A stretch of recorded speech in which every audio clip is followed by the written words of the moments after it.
We start with a painfully 90s sci-fi opening title sequence, until a young Michelle Williams, who went on to shag that Joker fella, wakes up in a small glass room. Sinister silent technicians then connect up a bunch of gas canisters while a budget Lex Luthor solemnly watches over her. Eventually, he whispers that he's sorry, before proceeding to pump in a gas only slightly more noxious than what my dad produces after 5 pints of Guinness. Suddenly, though, the scared little girl breaks out of her containment chamber, doing her most athletic dive roll since Piers Morgan tried to beat a small dog to the last chipolata at the Talk TV Summer Barbecue last year. Anyway, she easily escapes the high-tech facility, despite being guarded by barbed wire fences, armed military personnel, and about a dozen choppers. After turning a random bum into a pretzel because reasons, she nicks his clothes, as the bloke what looks like the bastard love child of Lex Luthor and Jeff Bezos deduces that she must have got on a train, because apparently a load of trains tend to go through the area that they base their top secret military complex holding a classified alien life form in. After doing some more stealing, she boards a proper train, and continues her kleptomania spree by robbing a cash register, then pocketing a dish scrubber, a Brillo pad, and seemingly anything that she can friggin' get her hands on. Whew, what a thieving toe rag. Then a guard who is too nice for her own good pretends that the girl's 11. And age-wise, that is, not the bird from Stranger Things. Also, she can give her a half-price ticket, before the fresh-faced Michelle Williams proves how much of a psychopath she is by munching on a banana right through the skin. Then we're introduced to Psychic Dan, who has the super cool magical power of being able to tell exactly who's at the door at any given time. Later, Little Seal has a weird dream featuring worms and a train, which incidentally was similar to the working title of my proposed sequel script to 2006's Snakes on a Plane. But anyway, after stuffing an inhuman amount of pudding into her gob, her face starts to horrifically swell, and she soon ends up looking like Amy Schumer after a KFC binge. Suddenly, though, 100 penises burst out of her face and drags her up into the corner of the ceiling. Man, that's one heck of an allergic reaction, and to be fair, that's enough to put me off pudding for life, son. Meanwhile, we're introduced to our principal cast, and apparently, this Psychic Dan fella is actually an empath because he feels things deeply, and not just who's at the door at any given time. Anyway, a young Doc Ock turns up in this flick and introduces himself as Professor Stephen Arden from the Anthropology Department at Harvard, who looks like he's come cosplaying as a modern-day Oscar Wilde in this movie.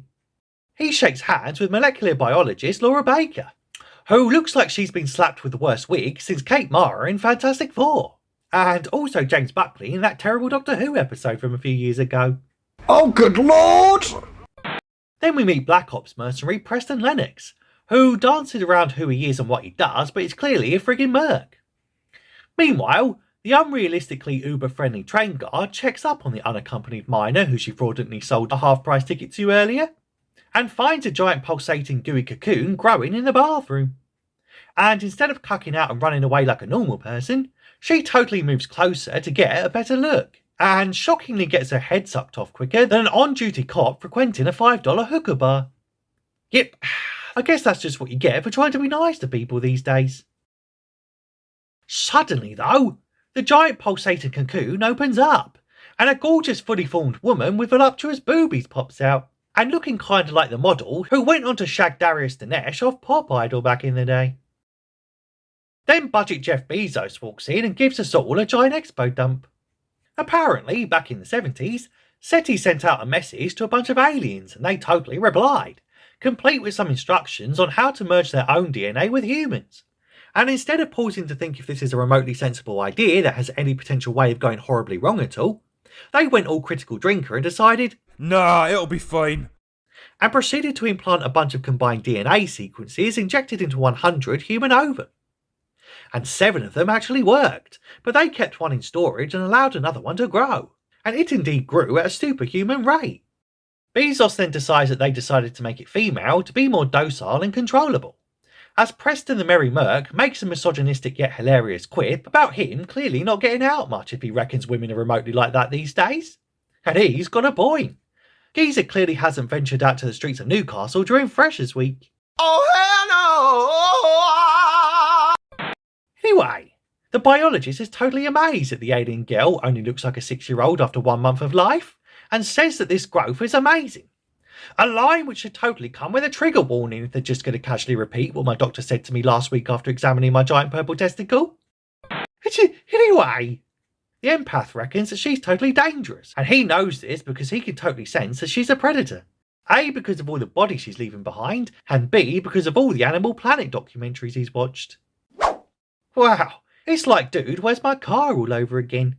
And personally, I can't wait for the scene where Ben Kingsley and Alfred Molina stop halfway through the movie to try and work out what their friggin' tattoos say. LOL! But I digress. So the empath further shows off his special knowledge of animals and anatomy by stating she's a predator because, quote, her eyes are at the front. Which is weird, because I just thought that was the result of her being designed to look like a normal human being, but whatevs.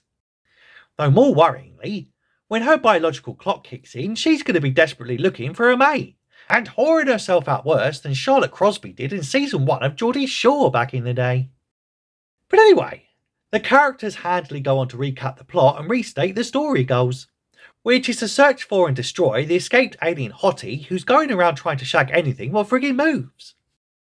So Seal soon arrives in the city, and looking rather like my ideal sex robot what I totally create in a fantasy lab. As the team investigate the train and find the remains of the Too Nice to Live train guard and the Baron Chrysalis. And after fat shaming Seal behind her back by mocking her enormous appetite, they realise she's now fully grown. And the modern day Oscar Wilde fella warns that because she's heading to LA, she'll be deep inside a city where no one's going to care or even notice the degenerate way she's going to be flaunting her body and whoring around town. Which I, for one, find to be a bit of a cynical exaggeration, to be honest.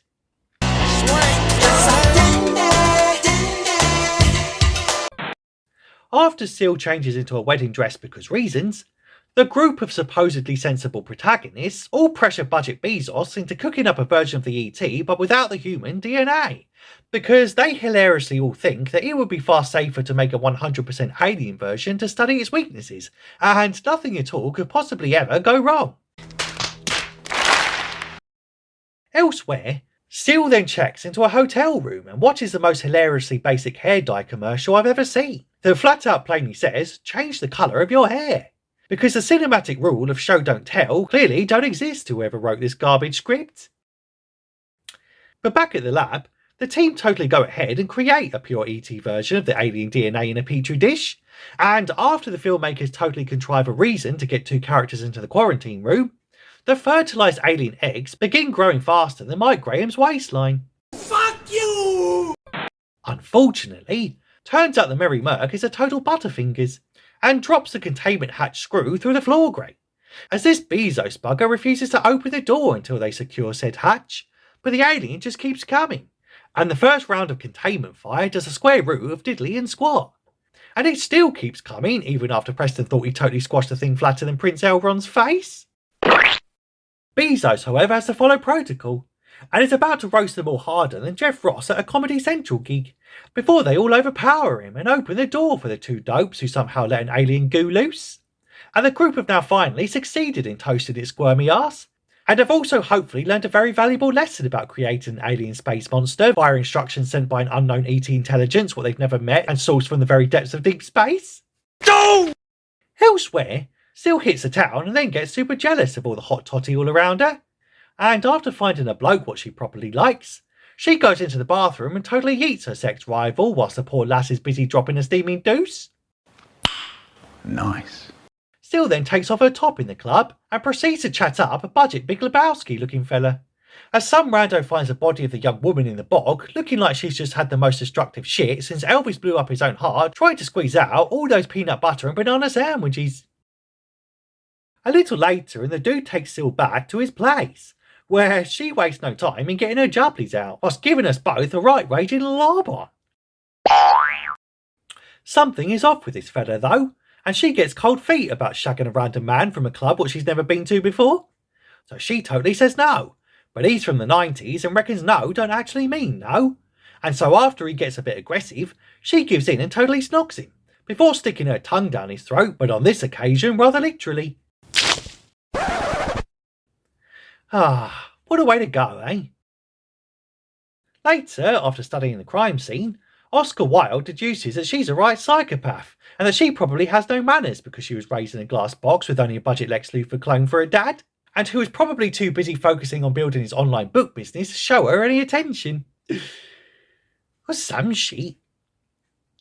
Anyway, they find needles in his bedroom and conclude he was a diabetic, and that's totally why she tried to back out of Sexy Time.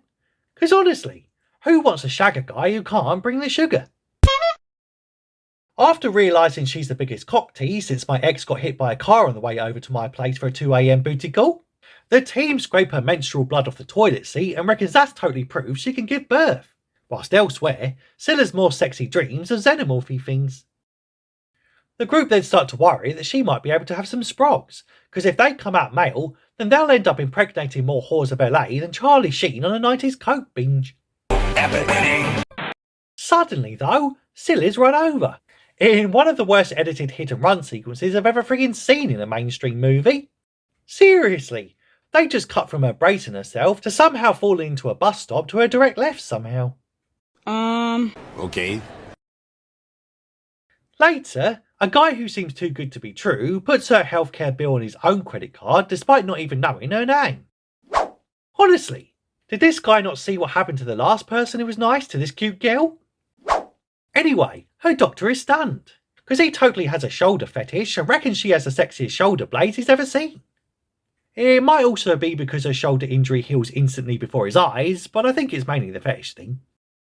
But back down the hall, the receptionist then totally discloses the nicey bloke's confidential details to this group of randos, including his full name and private address, without even asking for a data protection form. Liberties! So they race over to his gaff as she's gagging to suck him off in a small pool, but he's being a bit frigid and trying to slow things down. Running out of time, she blurts out that she wants a baby, before he screams, "Oh hell no!" And she then turns into a figurative and literal monster as she tries to flat out rape him under the water, before attempting to somehow extract his sperm out through his gob. Man, I guess this is what happens when you escape your containment cell before you reach the age where they can give you basic sex education lessons. No!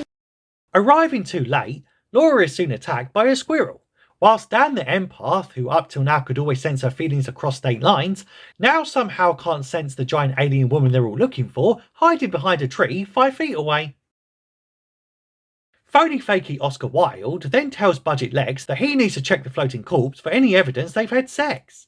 I.e., if he can spot any globules of cum on the side or if the water tastes a bit funny. Or some shit. Trying to escape undetected, a nudie naked seal jumps into some random lady's car and butt-ass naked. Man, why don't naked girls ever jump into my car in the middle of the night? I mean, I offer them candy and everything. Anyway, she then seems to take over Lex Luthor's mind and steers him away from her location, before they all go home for the night to rest up. After having more sexy dreams, Seal totally has a midlife existential crisis and asks a tied up woman if she ever has sex dreams. And before she can say, of course love, because who doesn't dream of Mary burying her moisty sponge? She cuts off her own thumb because reasons, and proceeds to do the same to the other woman. Seal then steals a bunch of gas and some poor sap's car, as she soon hatches a plan. And that night, the team stake out the club just as she suggested they should when she mind-raped Jeff Luthor earlier, and after walking in on 2 gay tramps shagging in a dustbin, Dan finally finds that Sealbird, and they all chase her in a thrilling action sequence, where she promptly fakes her death with a tied-up woman in the car, in order to trick the authorities into believing that she just got blowed up harder than a Clinton whistleblower. They then find her severed thumb in the car door, and Jeff Bezos reckons that she's totally dead, and the case can firmly be closed on a job well done. Lol. Elsewhere, an undead seal cuts and dyes her Barney, and much like in that god-awful hair dye commercial back in Act 1. Having a relaxing drink back in the hotel lounge, Laura and Preston have a slow dance, before he goes all paranoid and starts to accost a random floozy, who turns out not to be Sil at all, and he reckons that he can just feel that something's not right in his gut. Which is precisely what I say roughly 20 minutes after every trip to Taco Bell's, and... Meanwhile, Sil approaches an oblivious Laura in the bathroom and showing off a new hairstyle, whilst nicking a bit of her perfume and deviously asking if it works on her boyfriend. Said Sil lass then gets in a lift with a clueless Preston, and although he does notice her perfume, he's too busy thinking with his cock rather than his gut to put two and two together, as he's rushing up to Laura's room for a quick bash and dash. Meanwhile, Dan and Steve are in the lounge trying to score themselves, before Dan pushes out and totally abandons being Doc Oscar's wingman. Sil then goes all peeping Tom listening to Preston and Laura shag each other's brains out, and flicks herself off through the wall of the adjoining apartment, which totally turns out to be Professor Steve's room. And after getting rejected by two ladies in the lounge, this geezer can't believe his luck when a sexy tall woman who looks exactly like that sexy tall alien woman what they've been hunting all week, but now bearing a slightly different hairstyle, randomly appears in his room and strips naked in front of him. Nice. After being shoved onto the bed by a girl with clear inhuman strength, it still seems to ring zero alarm bells, and he proceeds to whip off his panties regardless. Elsewhere, Psychic Dan is chilling on his bed like a right incel loser, whilst everyone else in his party gets off with each other. And he happens to catch the exact same terrible hair dye ad on the TV. And in a shocking twist, what he somehow could never see coming, he instantly realises they've all been conned by a bad wig job done by a woman with the mental age of a 5-year-old. No! Unfortunately, Oscar Wilde is well into the shagging by now, and because he can barely last 15 seconds on a good day, he's well and truly dead by the time they get dressed and tooled up. Though he clearly enjoyed that immensely. And let's face it, croaking at climax while shagging Natasha Henstridge is defo the way most of us blokes would like to go. Anyway, the 5'10" bollock botherer gets away, and they follow her trail of carnage down into the sewers. Now having Oscar Wilde's baby, Sil has reverted to pure alien form, and although she now looks like a hideous monster, I'd totally still give her a portion. Matron. Meanwhile, Budget Bezos stares too long into the inky waters of the abyss, and then the abyss stares back and totally pulls him in. And it looks like it's curtains for the Amazon CEO cosplayer and his time leading this gang of Muppets. The remaining heroes soon find a gaping dark hole leading to her lair and proceed to penetrate her crack. It's steady. As shots are interspersed of Sil giving birth, complete with the most rock-hard nipples since Rachel Maddow got to report on how the Orange Man had finally been indicted after 5 years of crossing her fingers and promising it would happen any day now. Before long, she gives birth to some reptilian sprog, and Dan spots the little newborn fella peeping up above the rock, and before he can say, "Ah, what a cute little thing," he only goes and gobbles up a rat, with the most versatile tongue since I saw Miley Cyrus do a triple blowjob party trick last year. Anyway, Dan tries to approach the boy, but turns out he's a giant racialist and whacks him with his tongue too. Then we're treated to the ugliest CGI since the Scorpion King in The Mummy Returns, and literally any of the filtered selfies on Katie Price's Instagram page. Damn! Naturally, he fires at the creature and totally kills it, before it falls off the cliff thing, which also leads to Psychic Dan hanging off the ledge himself. Turns out that was the alien form of the tiny toddler, and Sil is mighty angry that Dan just toasted her only son what she spent the whole film trying to make with a giant fuck-off flamethrower. And after some more dodgy VFX, Preston goes and gets himself Epsteined in a dark crevice, but luckily manages to free himself with his knife, and then unloads a full clip into her alien boobies as Sil falls into the fire below. But who unfortunately doesn't give a final thumbs up Terminator 2 style? Seriously, not even a middle finger. But shockingly, she's somehow still alive, and proceeds to grab Dan's legs as he hangs from the ledge, before Pressy Boy blows her head off harder than a half-price Tabasco shot. The survivors then soon make their exit, before we end on a straight-up sequel tease, as a giant alien mutant rodent tongues up a smaller rodent, and bringing a whole new meaning to eating a rat out. And that's it. That's the movie. Though my favourite part was when Psychic Dan walked into a room that's slathered with blood and unironically says, "Something bad happened in here." But anyway, that's the plot and that's your lot. Considering that building so you don't miss any future recaps. Tell me if you like this flick in the comments if you have time, and I'll see you in the next one.